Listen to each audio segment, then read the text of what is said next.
বিসমিল্লাহির রহমানির রহিম। আশা করি সবাই ভালো আছেন, সবার সুস্থতা ও সর্বাঙ্গীন মঙ্গল কামনা করছি।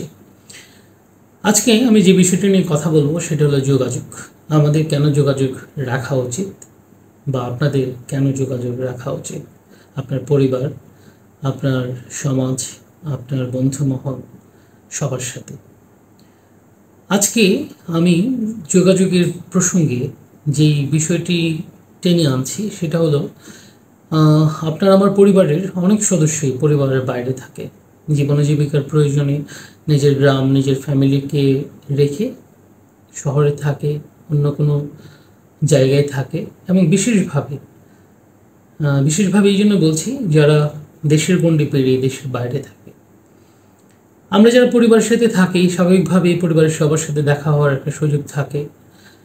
এখন জীবন জীবিকার প্রয়োজনে আগে যেরকম বড় পরিবার ছিল, যৌথ ফ্যামিলি ছিল, সেইগুলোই এখন অনেকটাই কমে আসছে। কারণ দেখা যায় আমার জীবন জীবিকার প্রয়োজনে আমি একটা অন্য জায়গায় থাকি, এবং বাবা মা এক জায়গায় থাকে, আমাদের ফ্যামিলির অনেকেই অনেক জায়গায় থাকে, আবার অনেক পরিবারের অনেক সদস্য দেশের বাইরে থাকে। সবচাইতে আক্ষেপ মানুষের জীবনে কাজ করে এই যোগাযোগহীনতার কারণে।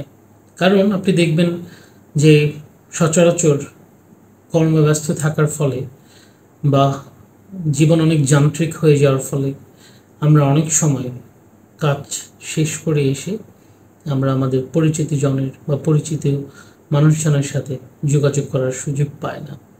আবার এই মানুষটাই দেখবেন যে যদি কাছের কেউ, পরিচিত কেউ মারা যায়, তার মৃত্যুজনিত কারণে তার মৃত্যুর খবর শোনার সাথে সাথে এক ধরনের দীর্ঘশ্বাস ছাড়ে। কিন্তু একটু পরিকল্পনা, একটু গুছিয়ে, এটা একটা পরিকল্পনার মধ্যে জীবনের একটা অংশ হিসেবে নিয়ে নিলে আমরা সাধারণ মানুষ, তাদের পরিচিত জন, তাদের প্রতিবেশী, আত্মীয় স্বজন, সবার সাথে এই যোগাযোগ রক্ষা করা সম্ভব।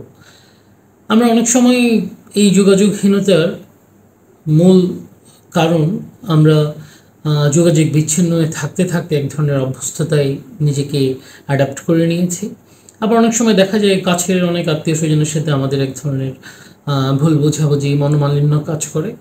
কিন্তু দেখবেন যখন সেই মানুষটার মৃত্যু হয় তখন আপনি সব মাফ করে দেন, অনেক আক্ষেপ, অনেক দুঃখ পান।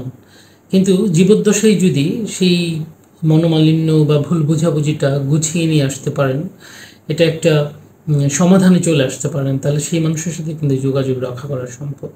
বিশেষভাবে যে সমস্ত মানুষ প্রবাসে থাকে, তার পরিবার, সমাজ, দেশ পেছনে ফেলে কেবল অর্থ উপার্জনের জন্য, তার পরিবারকে ভালো রাখার জন্য, সেই মানুষের সেই আক্ষেপের জায়গাটা অনেক বড়।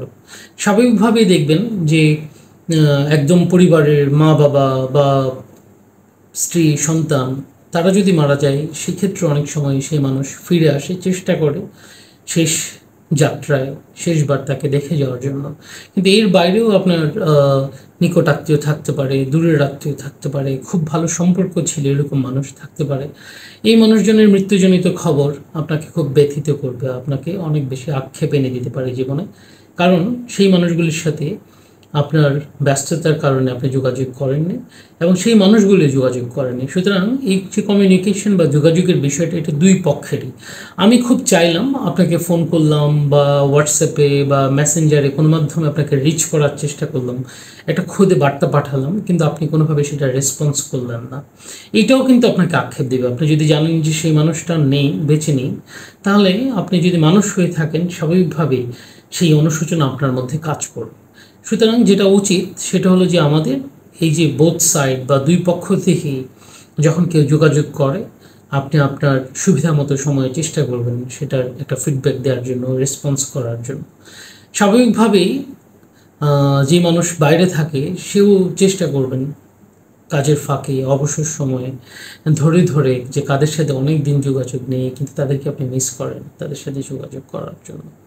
মূলত আপনার সেই আত্মীয়, আপনার সেই পরিবারের সদস্যের সাথে আপনার পক্ষ থেকে একটা খুদে বার্তা বা একটা ফোন সেই মানুষটাকে উজ্জীবিত করতে পারে। সেই মানুষটার মনে যদি কোনো দুঃখ থাকে, কষ্ট থাকে, সেটা ভুলিয়ে দিতে পারে। আমরা চাইলেই পারি, শুরু করতে পারি যোগাযোগ। আসুন মানুষের সাথে মানুষের হোক হৃদয়ের সংযোগ, এই ধারণাকে সামনে রেখে এগিয়ে যাই, যোগাযোগ রক্ষা করি।